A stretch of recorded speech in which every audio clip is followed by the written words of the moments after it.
প্রতিবাদ মিছিল কি কারণে?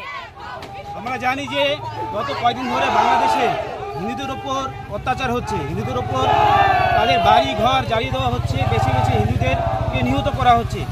তার প্রতিবাদে আজকে আমাদের হলদিবাড়িতে হিন্দু জাগরণ মঞ্চ থেকে এই প্রতিবাদ মিছিল। আচ্ছা, মূলত আপনাদের দাবি কি? আমাদের দাবি যাতে বাংলাদেশে হিন্দুরা শান্তিতে থাকে, তাদের আত্মরক্ষার দায়িত্ব যাতে ওই বাংলাদেশের সরকার নেয়।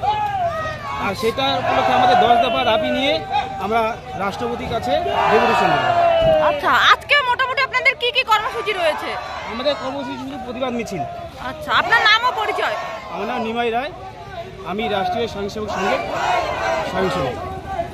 আমি হিন্দু জাগরণ মঞ্চের হলদিবাড়ি খণ্ডের সম্পাদক। সবাইকে আমন্ত্রণ করে আজকে আমাদের যে র্যালি হলো সেটার সুষ্ঠুভাবে কার্যক্রম কমপ্লিট হলো। তো আমি সব হিন্দুদের বার্তা দিতে চাই যে গত 5ই আগস্ট বাংলাদেশে যেভাবে হিন্দুদের প্রতি অন্যায় এবং অত্যাচার হলো, সেটার জন্য এই ভারতবর্ষের সকল হিন্দুদের আমি আহ্বান জানাচ্ছি যে আমাদের সকল হিন্দুকে এক হতে হবে এবং এটার প্রতিবাদে রুখে দাঁড়াতে হবে। এই বলে আজকের মূলত মিছিলটা কি কারণে হলো এবং কি দাবি?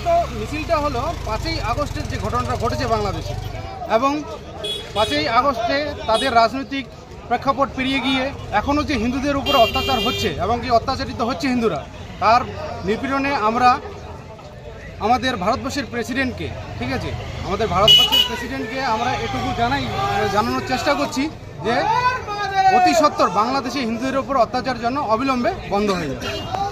ধন্যবাদ।